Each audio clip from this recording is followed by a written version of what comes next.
My name is Gassia Mikaelian. I'm an anchor reporter at KTVU Fox 2 News in the San Francisco Bay Area. Today we're talking about international adoptions and how they've been dramatically affected by the coronavirus pandemic. I'm happy to welcome to our conversation Gretchen Landon. You're a mom of two. You have two little girls adopted from China years ago, and you're in the process of adopting a third child. Gretchen, thank you for joining us. Thank you. And we'll talk with you about your story and how it's hit a big pause in a minute. But first, I'd like to welcome as well Susan Cox, Vice President of Policy and External Affairs at Holt International Adoption Agency. Susan, thanks for being with us. It's a pleasure. Thank you. Let's talk about how international adoption has been dramatically affected by the coronavirus pandemic. What are you seeing? Well, it's been a while and it has shifted. In the beginning, we thought it would just be temporary or, quite brief. And it started first with the families who were adopting from China. And we actually had families with tickets purchased, ready to go, and then to have to say, we are so sorry, but you're not going to be able to travel now. And the worry in the beginning, of course, was the safety of the children in the institutions and the franticness of parents who were in the US, their children were in China, and all of the uncertainty. So we tried to work very hard just to maintain some sense of order and reassurance that everything would be okay. And so now the irony is that the situation with the pandemic in China has improved, and in the US is where it is more of an issue. All of our countries are now impacted. What started with China has now gone to all of the countries because of the travel bans. I mean, there's simply no travel, and once you go there, you have to be quarantined. And it's as the longer it goes on, the more difficult, obviously, it is. And we're so grateful to the patience and the understanding of families, and then realize at the same time, they have sons and daughters that they're really eager to bring home. Gretchen, let's talk to you for a minute. You have two little girls who you adopted from China years ago, and you're in the process of adopting a third child.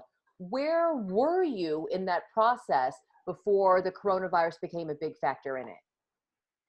We were in the stages of preparing to travel. So we had not purchased tickets, but we had tentative date of April that we would be traveling. So we were maybe a month out when all the travel bans started.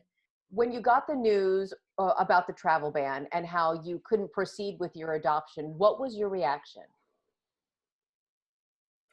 I mean, it was disappointing and frustrating, but we already knew we didn't feel safe going.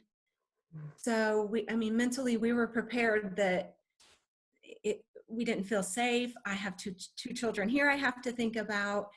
And so, yeah, it was frustrating, but it's out of our control. Right. The decision was made for you. I know your two little girls who were adopted, they're old enough to understand that things are different because of the coronavirus. They're probably not going to school and can't hang out with their friends. Have you talked with them about this very personal aspect of what's happening with your family? We've been completely open and honest with them about, they're well aware they have a brother in China, and they understand that we can't go get him, and they will still pray for him, pray for his health. They'll still pray for me to have safe travels to China. So they're aware, and we're all just praying that it will eventually all come together. Can I ask how old is your son? He just turned 6. Oh, okay. So he's sort of that kindergarten, first grade age where he probably understands what's going on too. Exactly. We have sent him a photo album. He's well aware that he has a family here. He's old enough to understand that we're not there yet. So yeah, that's hard. He's old enough to know. Susan, I know a lot of families are very determined, and they say, look, if it's 6 months, if it's a year, I'm going to go and be with my son. Have you had any families who say the stress of this is too much, the uncertainty emotional, financial, or otherwise is too much. Have you had any families separate from the process? No one's hesitated. I think one of the things that people don't always recognize about adoption is that the families who come together through adoption are as much a family as those who come together biologically. So these are the sons and daughters of our families. And I often think about the minute that child's picture goes up on the refrigerator, that is your baby. And no one hesitates, and we really didn't expect that. I think they've been concerned about the travel and safety, but no one has said we're not going to parent this child now.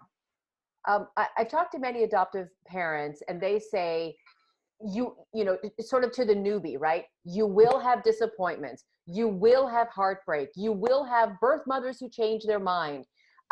This is an unexpected stumble Right. for many Correct. families. How do you counsel them through that, Susan? Mhm. Well, mostly just to make sure that they know we are in this together, that we are going to be with them every step of the way. And the longer it goes, of course, the more difficult it is. But we're available to speak and be connected to our families at any time.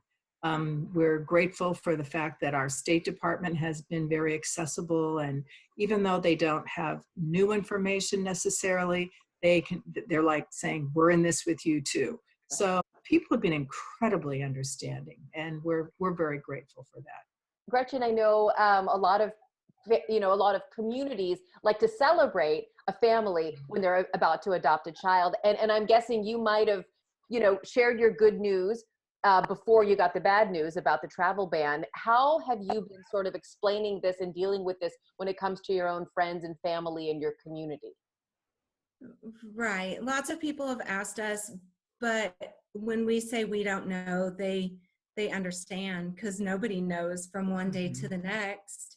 So they've just, they've been supportive, but it's just all those unknowns. Nobody knows. We can't tell them anything. So we Do don't know. Right, right, right. Do I remember back, when I was having my babies, I was on those, pregnancy websites 25 hours a day, it seems. Are you reaching out online to talk with other adoptive parents, or where are you getting your support other than from Holt International? Um, Not so much. I mean, my husband and I are just supporting each other, and we talk to our girls about it. Holt, I will back that they have been amazing and totally available. And I think if I called them or emailed them every day, they would still patiently say, "It's okay, we're here. We'll answer any of your questions." So, it's our third adoption. So I think we're a lot more patient and than if it was our first. Um, I can imagine that would be really hard if this was our first child, just sitting here waiting. But I have two girls that don't allow for boredom. Right, right. 8-year-olds. That's quite a Yeah. handful, and soon to get even more bigger and beautiful of a handful. Susan, do you have any words to the viewers who might be seeing this and finding themselves in perhaps not an identical, but at least a similar situation? I think that everybody is struggling with the uncertainty, and that is in many ways more difficult than bad news. It's just not knowing what's coming, and you imagine the very worst. And the irony is that we're still, adoptions are still happening. Families are still entering the process. And we are very, we're heartened by that. The longing for families to have children and to adopt, that isn't disturbed by things like COVID-19. And we're grateful for that, especially with the children in other countries. Um, Gretchen, do you allow yourself to think about the day when you can finally hold your son and bring him home? Or do you sort of put that off and, I'll think about that when I have an airplane ticket with a new date on it? Mhm. Yeah, I mean, I do. I think about it because I've had those days with the girls that we've already adopted. So, but as he gets older, the the anxiety of that is there too because he was 4 when we saw him on the website and said, oh, we want to move forward, can we be matched? And so that was 4, and then 5 came, and now he just turned 6.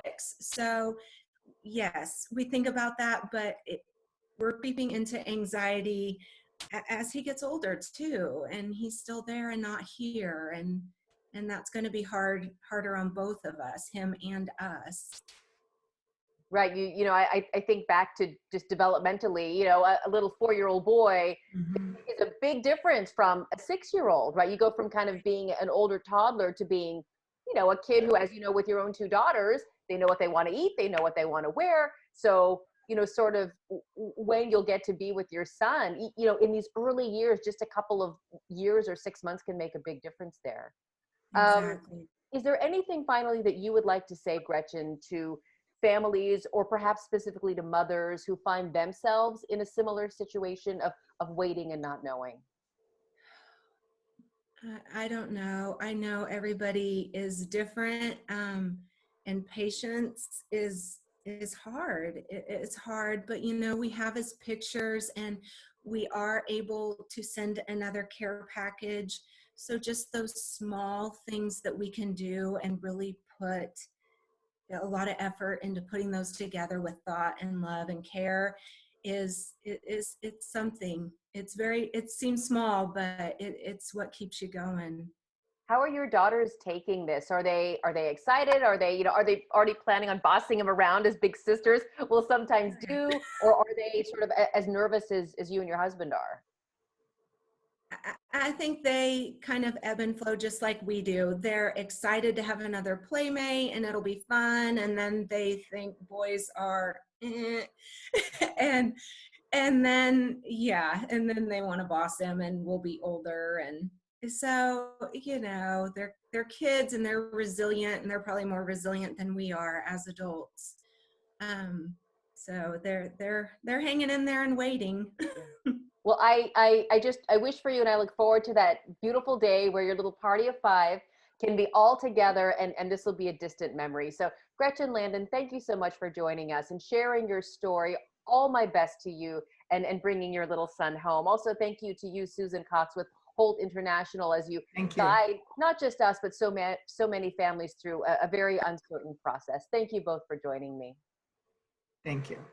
Thank you. Of course, thank you. If you'd like more information on this topic or others, you can find it anytime at coronavirusnow.com.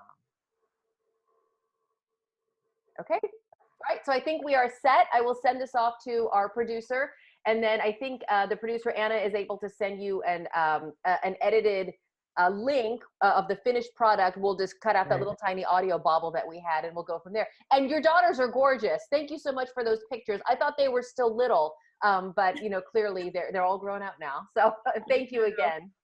And it's okay for us to then put this on our Facebook page and link it. I think so. I mean, if it's a link, I think you can do with it what you can. So thank you again for talking with me and for getting the message out. Okay, thank you. Take care. Have a good one. Bye-bye. You too. Thank you. Goodbye. Thank you.